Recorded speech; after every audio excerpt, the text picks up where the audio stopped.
La cultura es de todos. Ministerio de Cultura.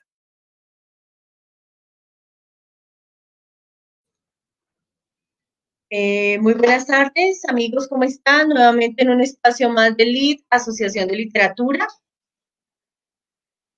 Vamos a tener la oportunidad de, en esta ocasión, de poder compartir con ustedes nuevamente un espacio de lectura. En esta ocasión vamos a tener la intervención de algunas escritoras de Colombia. Una de ellas precisamente es Estela Duque Zambrano, que nos va a estar leyendo su ensayo, va a estar compartiendo con nosotros. Ella es licenciada en Filología e Idiomas de la Universidad Libre de la sede de Bogotá, es doctora en Literatura de la Pontificia Universidad Javeriana, investigadora de las corrientes narrativas modernas, ensayista e investigadora, jurado del 20.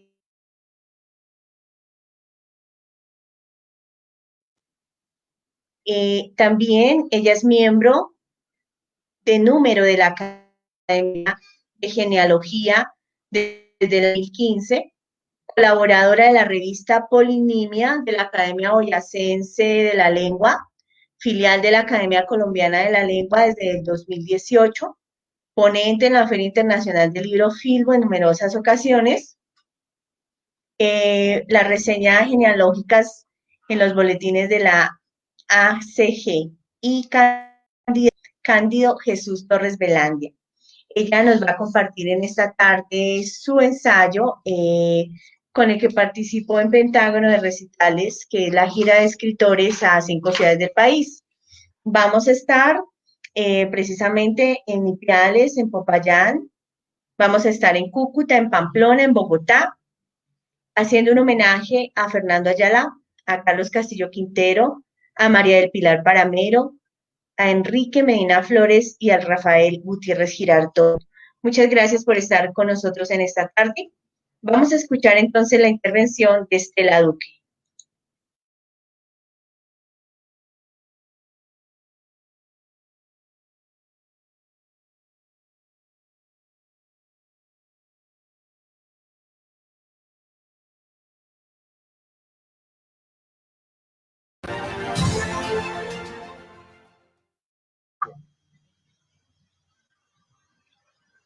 Señores, Proyecto Pentágono de Recitales, muy buenas tardes. Agradezco a ustedes la oportunidad que me dan de participar en el Concurso Nacional de Ensayo para la promoción y circulación de obra de autores nacionales. Seleccioné entre los 5 autores boyacenses publicados a Fernando Ayala Poveda y me entusiasma darles a conocer de viva voz mi ensayo basado en 2 libros de ensayo y en 3 novelas recientes de este importante autor. Fernando Ayala Poveda y su trascendencia en las letras desde diferentes géneros. Escritor colombiano nacido en Tunja, Boyacá. Su ejercicio creativo se concentra principalmente en el ensayo literario y en la novela. En su saga narrativa se condensan las culturas regionales y sus gentes. Cada fisonomía es el retrato fiel de un rostro, poseedor de una tragedia íntima, de unos afectos y de una definida naturaleza humana. En un paisaje único pero real, cada personaje vive su propia historia. Todos ellos son auténticos y simbolizan un ideal, valor, fe, ciencia, cultura y sus ancestros. Tal como lo diría Hugo Arias Castellanos alguna vez, abro comillas, en su narrativa aparecen las identidades que lo forjan, los paisajes mágicos de Villa de Leyva, Sogamoso, Tunja, Duitama y Chiquinquirá, los climas de Huicán, Moniquirá o Paipa, la historia de una colectividad en pugna con la soledad, los lagos y las artesanías más célebres del mundo, los nevados y las aguas termomedicinales, los rostros montaraces de los hombres del norte o de Tenza, las villas y las aldeas míticas. Autor de obras, cierro comillas, autor de obras ensayísticas importantes, tales como el Manual de Literatura Colombiana, con 50 ediciones y actualizado durante los 36 años de publicación. Enseña su desenvolvimiento histórico desde los orígenes hasta comienzos del siglo XXI. Los referentes culturales de cada expresión literaria y sus autores representativos son presentados con un lenguaje calificado y certero en forma cronológica con el análisis de las obras más destacadas en su género y movimiento literario con un estilo novedoso y consciente de su validez histórica. Ha servido como obra de consulta para maestros y estudiantes de varias generaciones. El Manual de Historia Colombiana, tal como lo indica su título, nos acerca a los datos básicos de la nación colombiana desde la colonia e independencia hasta el proceso republicano en la búsqueda de su expresión. De la reciente producción narrativa de Fernando Ayala Poveda, es imperioso referirme a novelas que han tenido un éxito por su calidad literaria y por su temática. La arquitectura de la novela El coraje de vivir. La arquitectura de la novela es particular en sí misma. El coraje de vivir es un modelo especial de escritura. Su argumento conforma una magistral simetría. El comienzo de cada capítulo indica la secuencia. La finalización de cada uno se acopla con el inicio del siguiente. No hay distractores, su estilo es sencillo, mantiene la misma línea de intensidad en la intriga, tras cada capítulo se alimenta y alerta al lector. El mensaje de la obra es universal, pretende afirmar el amor filial y paternal en dos solitarios del mundo. Manuel y Santiago se convierten así en dos prototipos de la bondad y de la lucha por conformar un hogar. Son maestros de la superación personal. Su crecimiento espiritual sirve de ejemplo a chicos y grandes y se convierte en un baluarte de progreso económico, social, educativo y afectivo. Los Solís enseñan a amar a Colombia, a sus maestros, a su tierra y a sus gentes. El discurso valorativo muestra el estado físico y moral de Colombia y de los seres que en ella viven. La capacidad de ver a Manuel como un pariente, valora la expresión de los verdaderos sentimientos y sus manifestaciones verbales y gestuales, la necesidad de reconsiderar las acciones y sus repercusiones, insiste en la verdad y en la responsabilidad de nuestros actos frente a los demás, y Manuel se acerca a los libros. El discurso figurado está centrado en enfatizar las cualidades de la naturaleza, protagonistas y personajes. El paisaje habla, canta, llora, enseña a amar la poesía y a entender el mundo.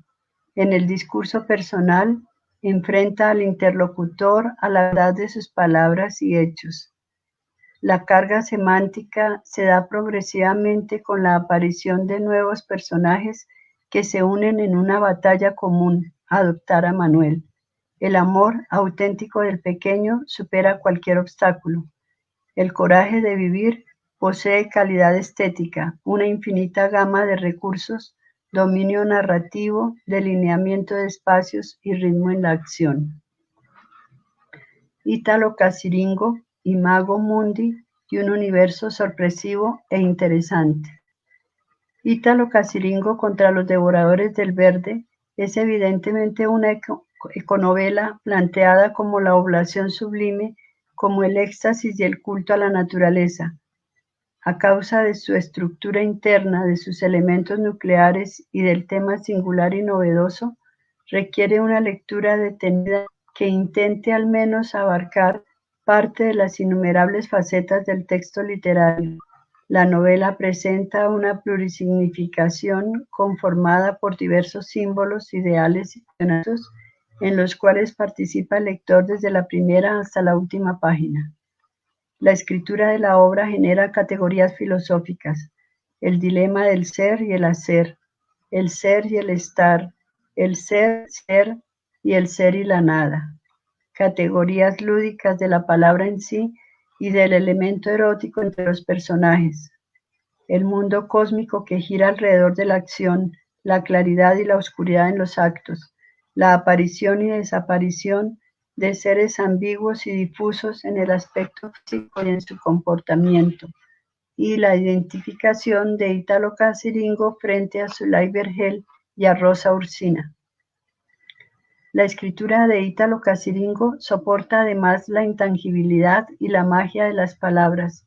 Acude a la obra toda la variedad de los seres tragicómicos, saltimbanquis, payasos, bufones, títeres, maniquíes, volantineros, figurines, mimos, fantasmas, mamarrachos y maromeros. El lenguaje empleado en la novela de Fernando Ayala Poveda es figurativo y polisémico. Cada palabra representa una o muchas ideas. Los nombres propios adquieren un sentido profundo desde su etimología y este sentido se acentúa en la medida en que el lector se familiariza con ellos y con su función protagónica. La concepción de cada término es ejemplar. Conserva niveles de sentido plural, metafórico y armónico con la temática y con el símbolo mayor de la novela, que es el círculo. Fernando Ayala Poveda utiliza la palabra cantada y en poesía con temas pertinentes a la encrucijada de la obra. Cada juego de palabras es una tentativa para llegar al centro de la flor del cosmosándalo, alcanzar un objetivo espiritual y una superación al conflicto individual que vive cada uno de los seres.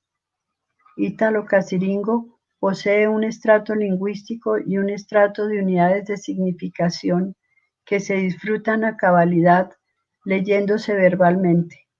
Todo el corpus de la novela presenta registros textuales que merecen una referencia especial. Lo lúdico en Italo Caciringo se observa en el recorrido circular que hace Italo por Zulay para rescatarse a sí mismos, a la música proporcionada por las quebradas cantarinas y por las aves. Hay ludicidad en el arte de la palabra poética, en la pintura y en la escultura de Italo. El autor de esta novela tiene afán por rescatar lo bello, lo vital, la paz y la alegría, el amor y la ternura, y toda la obra es una hazaña épica por lograrlo. La batalla es dispar, el devorador lleva armas mortales, mata lo que le apetece y por eso convive con el designio de la autodestrucción. Los devoradores educan a sus hijos en la escuela de la sin ternura. Lo único definido en ellos era su ansiedad furibunda y su anhelo de aniquilar a O y de pulverizar la Q para apoderarse de las tres coronas del azul. Los seres como Orfa, Rosa Ursina e Italo batallan con danzas, con canciones y con el adagio del jaguar.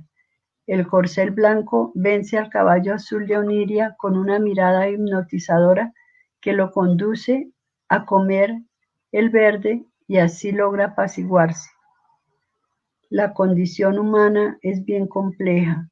depende de dos componentes básicos, el material y el espiritual.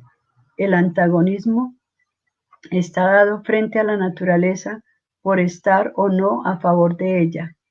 Las referencias hacia lo humano censuran su carácter material, lo malo, en el sentido de haber perdido el amor y el respeto por las plantas, las flores, el agua, las aves y el aire, y por acumular poder económico adquirido a través del narcotráfico que atenta contra la vida de los seres indefensos, vegetales y animales.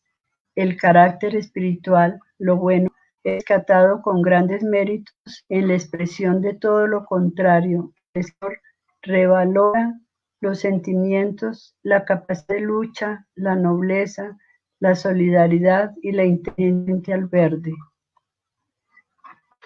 Polifonía en la guerra de los violines.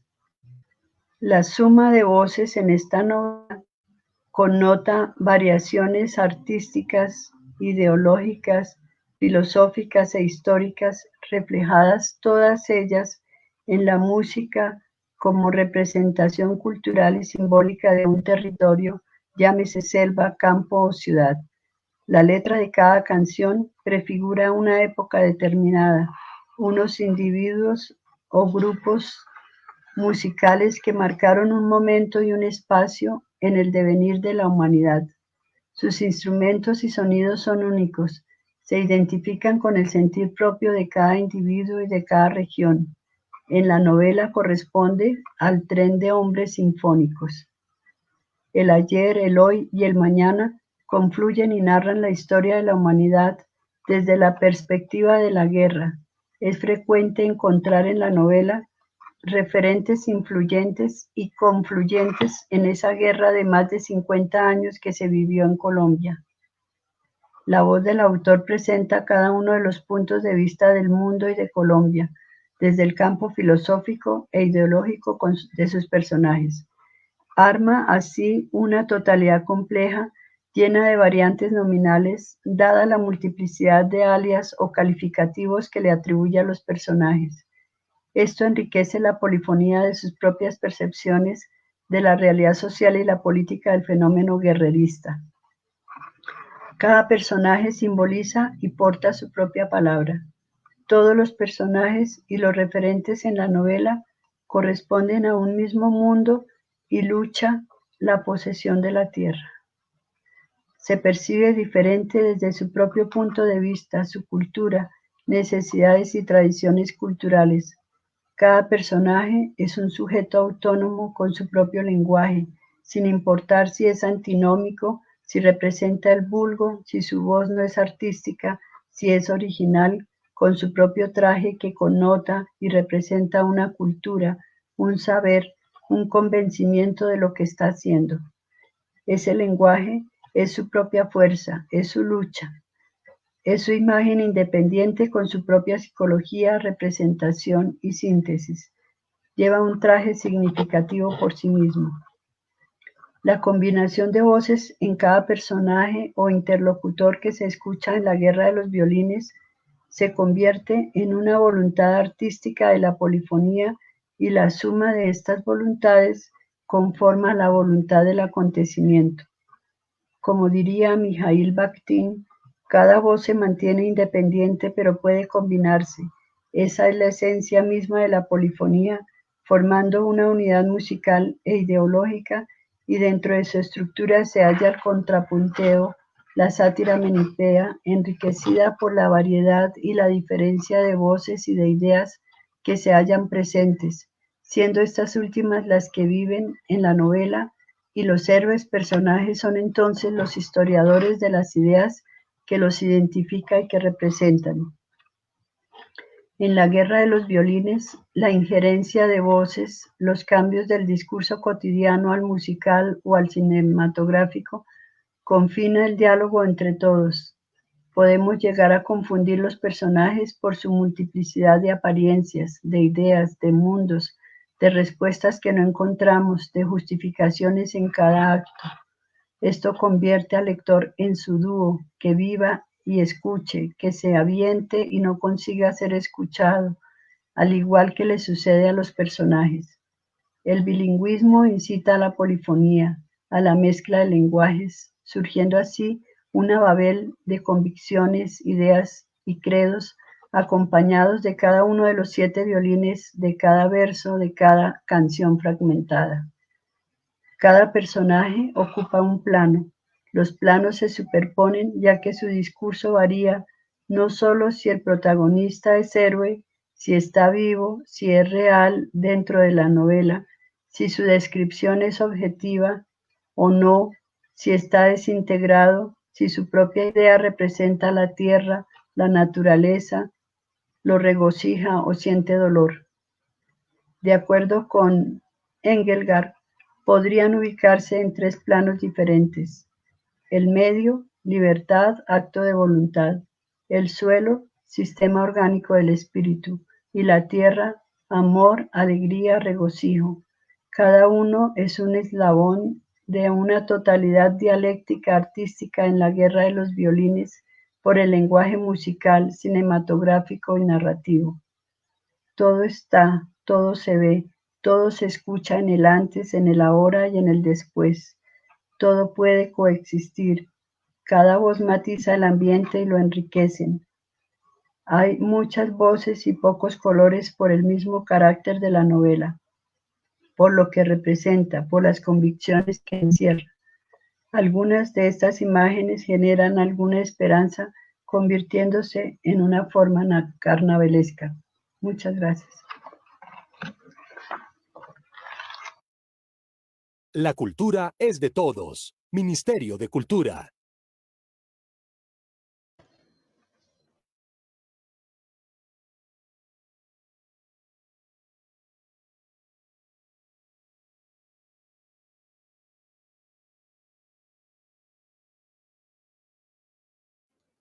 Bueno, y a continuación vamos a tener la intervención de Mariana Ramos Blanco.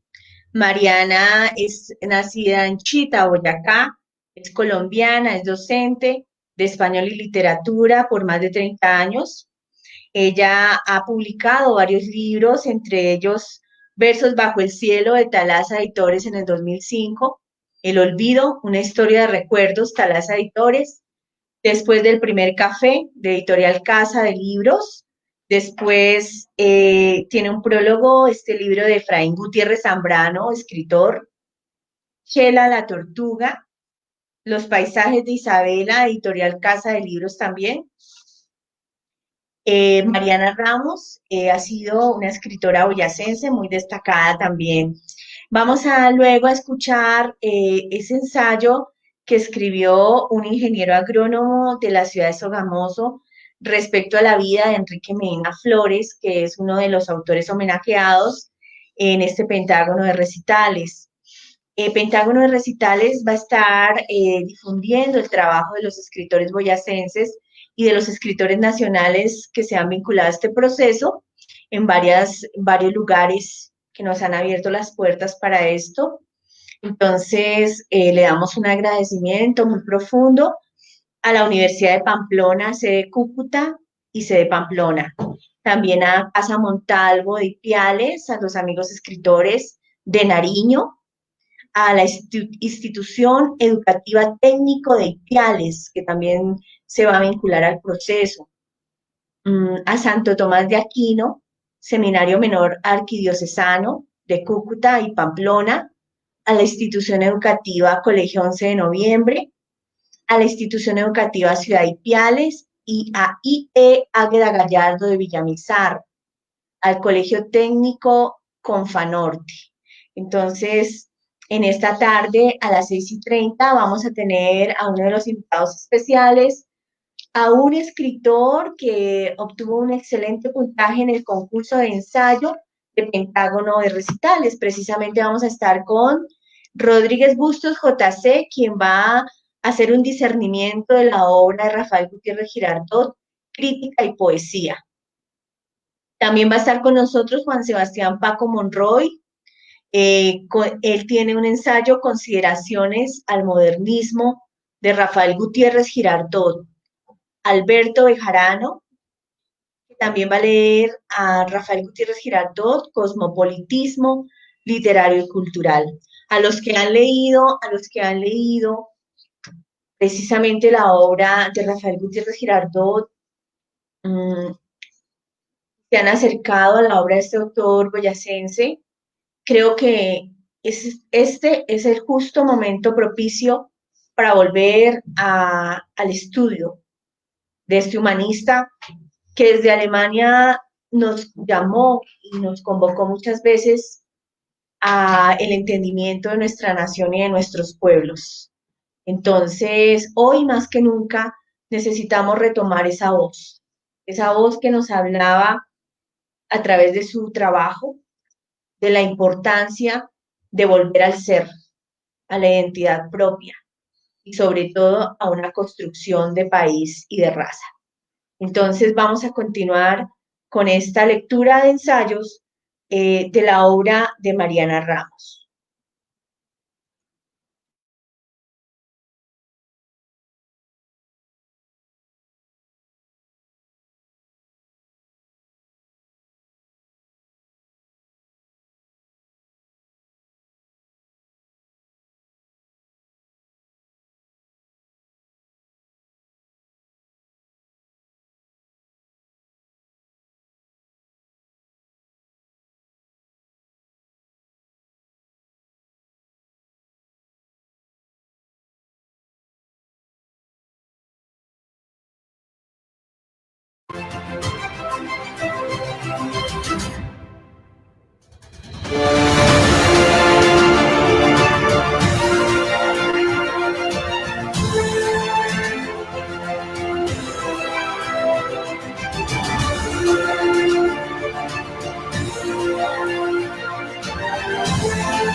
Cordial saludo para todos y un agradecimiento muy especial para Elizabeth Córdoba Pérez, escritora, poetisa y gestora cultural del departamento de Boyacá, quien a pesar de las dificultades de la pandemia ha continuado con mucho éxito las actividades literarias culturales.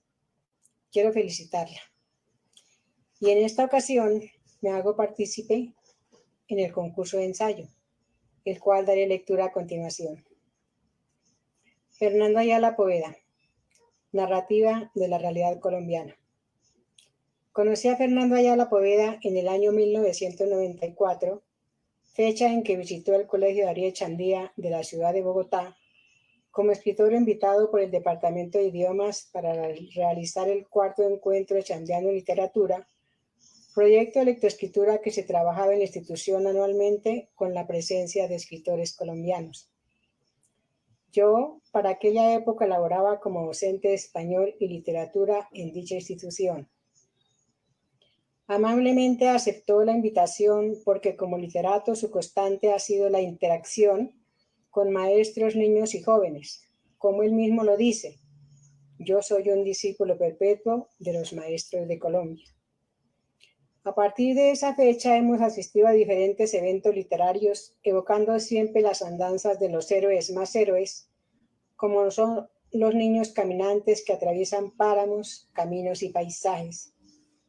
Compartimos también el escenario de Corferias en Bogotá en el mes de agosto de 2019, durante la conmemoración de los 200 años de la Ruta Libertadora, actividad organizada por el departamento de Boyacá. Su devoción desde muy joven por las letras desde aquel tiempo de García Márquez ya era también un hito en la narrativa colombiana contemporánea. Narrador, periodista de la Radio Nacional de Colombia, dramaturgo, docente universitario, ensayista de la posmodernidad, conferencista y motivador de la lectura, historiador cultural y aventurero del camino. Obras como Los colores de la fama, primer dramatizado nacional sobre el fútbol, fue adaptado por RCN Televisión en el año 1988. El Club de la Dalia Azul, otro de los cuentos famosos. Mónica, Nieves y el señor Oviedo, la juventud y la vejez se deleitan con la música más bella del mundo. Boleros que hermana a los personajes, hombre, mujer, viejo y niño, porque nadie puede vivir sin la melodía de la amistad. una lectura para ahuyentar la soledad. La mirada del adiós, novela a corazón abierto. Cuando se entregan las armas no se pierde la esperanza de que todo vuelva a ser como antes.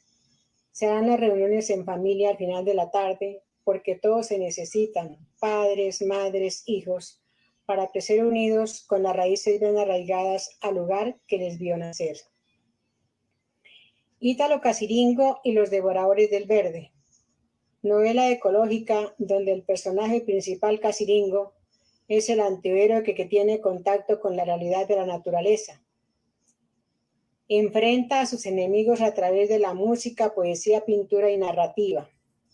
Obra que por su contacto con la realidad y filosofía de vida hace que los niños del planeta tengan la oportunidad de conservar los paisajes floridos con los conocimientos adquiridos a través de la lectura.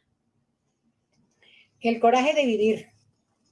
La historia de Santiago y Manuel personifica el viaje de millones de niños que luchan en soledad para sobrevivir. Obras que por sus enseñanzas y valores tienen gran acogida. Lecturas que se convierten en las alas para que los niños y jóvenes vuelen y se escapen hacia la vieja luna. De igual forma se identifican con los personajes porque son chicos que por la descomposición familiar les ha tocado vivir el desconsuelo desde la niñez. Mensaje de amor filial y paternal entre dos personajes solitarios, Manuel y Santiago Solís, dos maestros que se engalanan de coraje para vencer todas las dificultades y formar una familia. Obra que conduciría después a la trilogía Manuel del Mar y la Soledad. Manuel escapa a Bogotá, llega a la terminal de transporte y encuentra a Santiago y otros personajes, pero no consigue quedarse legalmente con Santiago porque la entidad protectora de menores decide remitirlo a un hogar infantil. Entonces Manuel huye de Bogotá atendiendo el llamado del mar. Después se encuentra nuevamente con Santiago y huyen para hacer realidad el sueño de conformar una familia. Santiago en el corazón. Termina la trilogía donde los protagonistas son los niños de Boyacá, de Colombia, en su lucha porque sigan triunfando los valores como la amistad, el amor, la solidaridad y la unión familiar. Ruco, Eucas del Sol. Esto dijo Ruco y luego canturreó ante los frailejones y los cielos azules de la Sierra Nevada de Angelaria. Jamás cavaré trincheras ni sepulturas para enterrar los sueños humanos. Angelaria es el reino de todos los hombres soñadores. Mi patria es la tierra y límite de mis padres y niños libres libertadores. Las gentes de tierra nuestra son mis raíces profundas. Soy el hijo del hijo. He sido, soy y seré siempre la roca cúdica que sostiene la risa y la victoria de Dios. Página 158. Esa es la descripción de los caballeros del Cristo caminante. Esa es la tierra origen de los laches. Hombres y mujeres fuertes como la misma roca. Humildes y trabajadores. Artesanos y tejedores de lana. Cultivadores de papa, maíz, trigo, cebada. Cuidanderos de la sierra, el nevado y el frailejón. Padre del agua. Manual de literatura colombiana y manual de historia colombiana. Obras que enlazan con solemnidad todos los géneros literarios, épico, crónica, narrativa, dramática, lírica, historia, periodismo, mitos aborígenes y ensayo. Los lectores pueden trepar por esta escalera de asombro que es el mundo indígena y que es el mundo americano, a través de esas finas plumas que llamamos mitos, leyendas, sueños, penas y desamores, holocaustos y supervivencias. Página 19. Con esta obra se le da vida a la voz artística y literaria de las comunidades indígenas que hoy siguen ignoradas conquistando con sus cantos los caminos de su cultura ancestral. Y así, el contenido sigue abarcando toda la historia global del país, desde los mitos aborígenes, con la leyenda de Yurupari o libro solar, la colonia, independencia, hasta las letras en el orden republicano. Estas obras memorables deben ser consultadas y leídas por todos los profesionales y estudiantes amantes de las letras y que quieren descubrir además de la historia un mundo de aventuras, de aventureros y cronistas.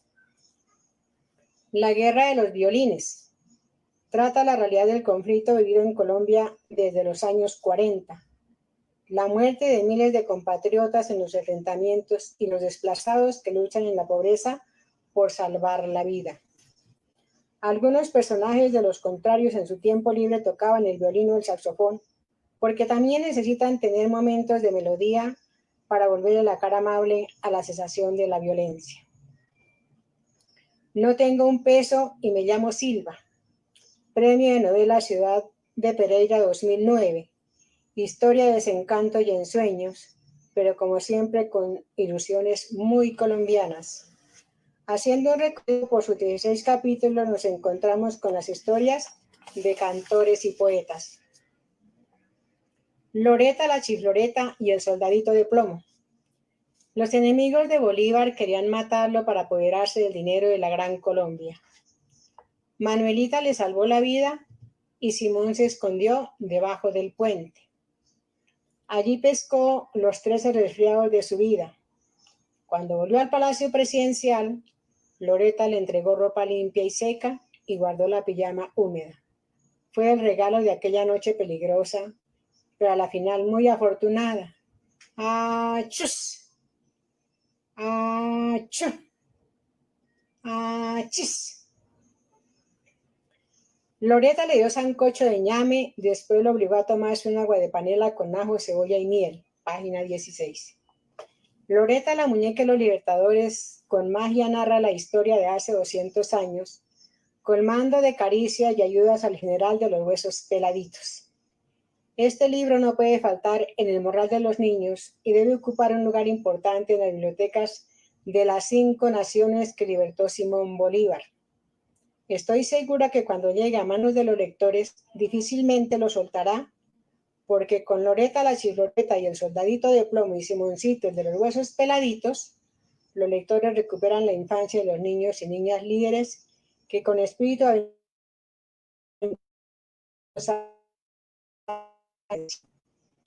al mismo tiempo, porque haciendo el recorrido por sus 7 capítulos, cada página proporciona un auténtico placer, tropezándose siempre con Loreta la muñeca libertadora y el encantamiento de la hija de Cuna Luna, convertida en muñeca de trapo, y los demás personajes que con magia atrapan a los lectores, enseñándoles que luchando es como se llega al éxito.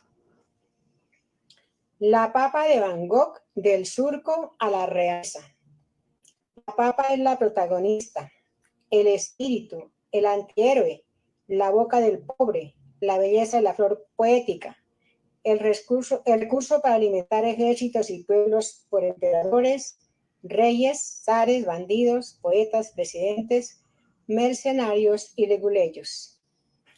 La vorágine de la papa libertadora eleva a la papa a la condición de diosa y heroína ignorada. Bella durmiente, cenicienta y emperadora de la manzana de la tierra, planeta papal de las entrañas y su cielo sideral, río de abajo y río de arriba. Página 10. Fernando Ayala, con esta obra nos invita a leer algo nuevo, admirable que muy pocos se atreven a mencionar. La celebración de este fruto que brota de la tierra bendita. Hace recordar con sus personajes el aporque de los surcos floridos de papa, patata, turmas, porque además de la sabrosura, tiene diversos nombres. Vista por los españoles en la provincia de Vélez y luego llevada por curiosidad al viejo continente. Este tesoro enterrado en la tierra mejoró la economía y calmó el hambre de los habitantes en muchos países del mundo. Hablar en nombre de la papa y más cuando fui una niña cultivadora es algo grandioso. Me recuerda estar recogiéndola en mi propio terruño cuando brotaban del surco. Y es que ¿quién de ustedes no va directo a esta dieta milagrosa de la papa para apaciguar el apetito? Las amas de casa se enaltecen haciendo diversos preparativos en su honor. Y el escritor nos entretiene un buen tiempo con esta lectura de riqueza sorprendente. Me siento muy honrada de haber asistido en la Feria del Libro al lanzamiento de esta obra, como homenaje al Bicentenario de la Independencia, a Boyacá con su cielo azul, su historia, recrea el verdor del paisaje y las esmeraldas, rescatando así la historia de Colombia. Es por ventura uno de los escritores más inquietos y fecundos de las letras colombianas, y ello queda demostrado por la gran variedad de temas innovadores que trata en toda su obra, sin perder nunca la creatividad y profundidad necesaria para generar en el lector toda suerte de expectativas. Con su estética abayazadora es capaz de volver la esperanza de una mejor vida a todos sus lectores del planeta Tierra. Tiene un afán arrollador por el cuidado del medio ambiente y el bienestar de los niños, que son el milagro de la vida. Ha sido lectora de sus obras, en su gran mayoría trabajada también con estudiantes. Aún así me quedo corta en palabras y espacio para continuar hablando sobre el valor intelectual de su obra, porque su legado de más de 50 textos de este polifacético escritor contemporáneo entrecruza con contemplación historias múltiples del campo, la historia, la injusticia, la violencia, la familia, la fraternidad y la verdadera amistad. Son novelas de gran aprendizaje para aquellos que queremos construir un mundo nuevo. Muchas gracias. La cultura es de todos. Ministerio de Cultura.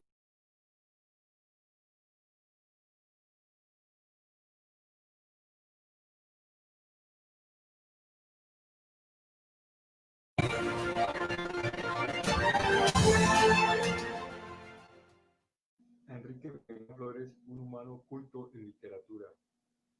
Eran los años 80 en las instalaciones de la Universidad Pedagógica y Tecnológica de Colombia. Ingresaba a estudiar ingeniería agronómica y dentro de mi pensum académico veía las clases de humanidades y entre los diferentes niveles de esta materia, uno de estos profesores que tuvimos el privilegio de conocer era el profesor Enrique Medina Flores, y después me enteré que era también escritor, y eso se podía notar en sus clases donde con gran elocuencia, para dirigirse siempre a nosotros con refinado lenguaje, daba respuesta a nuestras preguntas. Por él, en mi caso, no sé si a otros compañeros de clase, yo comencé a interesarme en la literatura, como la epopeya, el cuento, la novela, entre los distintos géneros literarios. En sus trabajos de clase siempre nos dejaba investigar la vida de algún autor, de los cuales hacíamos análisis de sus novelas.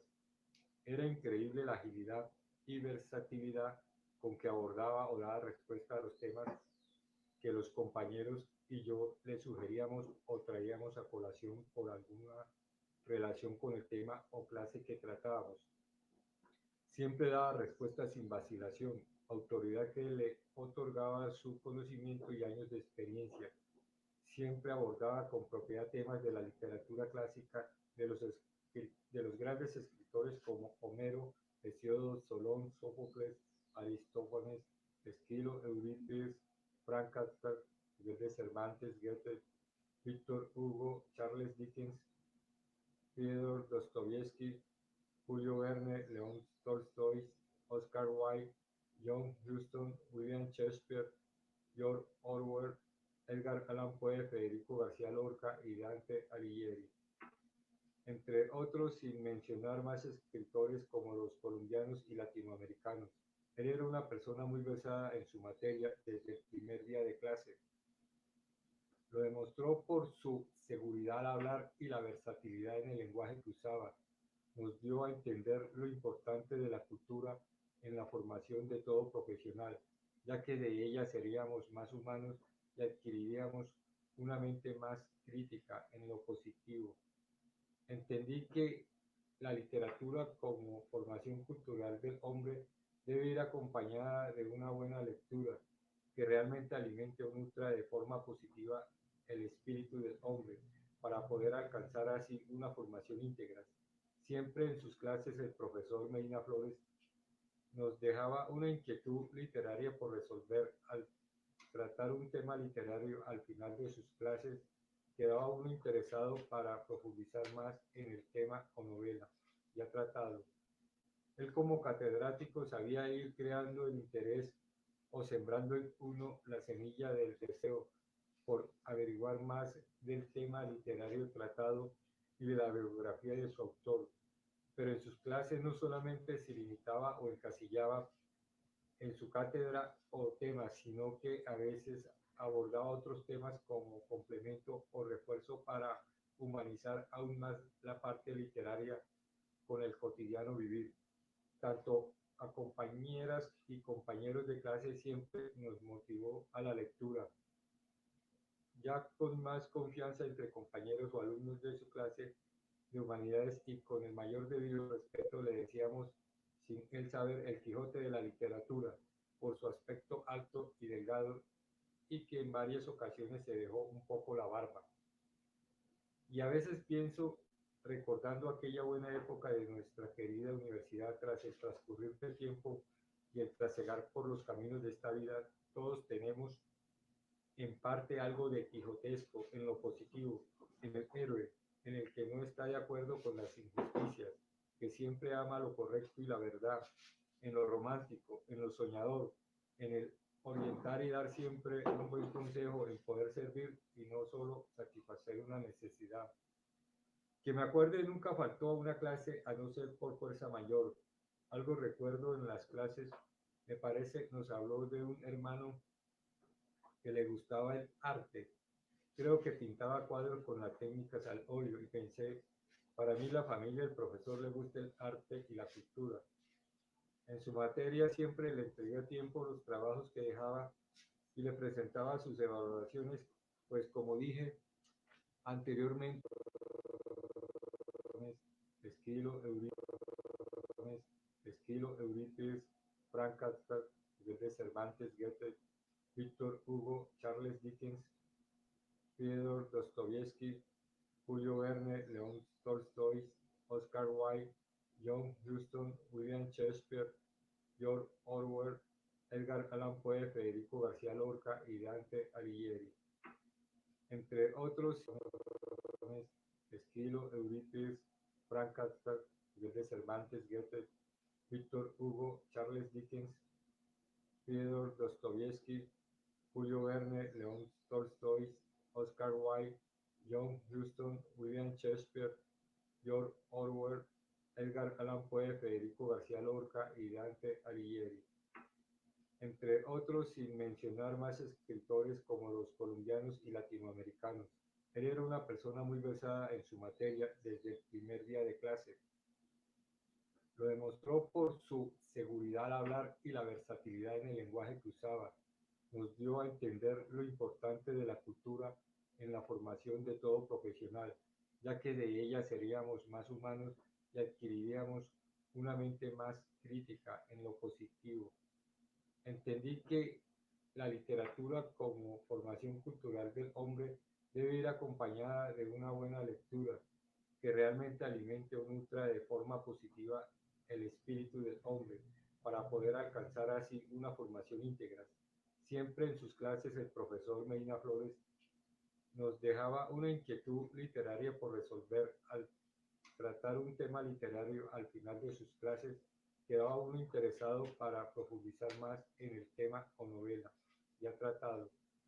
Él como catedrático sabía ir creando el interés o sembrando en uno la semilla del deseo por averiguar más del tema tratado y de la biografía de su autor, pero en sus clases no solamente se limitaba o encasillaba en su cátedra o temas, sino que a veces abordaba otros temas como complemento o refuerzo para humanizar aún más la parte literaria con el cotidiano vivir. Tanto a compañeras y compañeros de clase siempre nos motivó a la lectura, ya con más confianza entre compañeros o alumnos de su clase de humanidades y con el mayor debido respeto le decíamos, sin él saber, el Quijote de la literatura, por su aspecto alto y delgado y que en varias ocasiones se dejó un poco la barba. Y a veces pienso, recordando aquella buena época de nuestra querida universidad, tras el transcurrir del tiempo y el trasegar por los caminos de esta vida, todos tenemos en parte algo de quijotesco en lo positivo, en el héroe, en el que no está de acuerdo con las injusticias, que siempre ama lo correcto y la verdad, en lo romántico, en lo soñador, en el orientar y dar siempre un buen consejo, en poder servir y no solo satisfacer una necesidad. Que me acuerde, nunca faltó a una clase a no ser por fuerza mayor. Algo recuerdo en las clases, me parece, nos habló de un hermano que le gustaba el arte. Creo que pintaba cuadros con las técnicas al óleo y pensé, para mí la familia del profesor le gusta el arte y la cultura. En su materia siempre le entregué a tiempo los trabajos que dejaba y le presentaba sus evaluaciones, pues como dije anteriormente, por él en sus clases de humanidades me interesé un poco más por la literatura y entendí que leer un libro enriquece la mente del ser humano. Si leyéramos más, seríamos más cultos y no había tanta violencia. Al final del semestre, por nuestras notas, a unos compañeros nos obsequió algún libro y para mi suerte el que me dio era uno de su autoría y se llama Los desvelos del búho, de ediciones La Rana y el Águila, de la imprenta de la Universidad Pedagógica y Tecnológica de Colombia. En su contraportada de este libro encontré una breve reseña sobre el profesor Medina Flores y que dice lo siguiente: colombiano, nacido en Tunja en 1923, catedrático universitario, experto en relaciones públicas, ensayista y orador. Ha sido director de Extensión Cultural de Boyacá, director de la Biblioteca y jefe de Relaciones Públicas y Extensión Cultural de la Universidad Pedagógica y Tecnológica de Colombia, secretario privado del Ministerio del Trabajo y alto ejecutivo del SENA. Actualmente es profesor de Humanidades en la Universidad Pedagógica y Tecnológica de Colombia.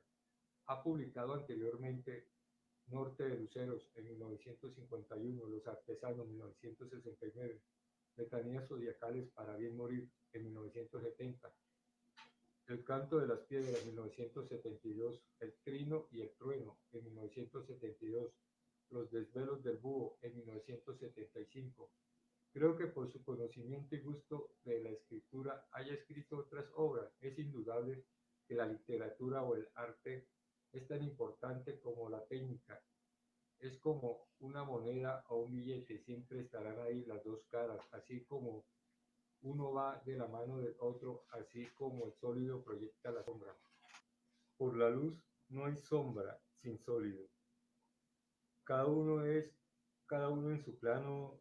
Lo cierto es que lo que nos enseñó el profesor Medina Flores es que la cultura o literatura ayuda a perfeccionar al hombre, a que su espíritu y alma crezca aún más, tenga una verdadera formación y vuelva más humano al hombre.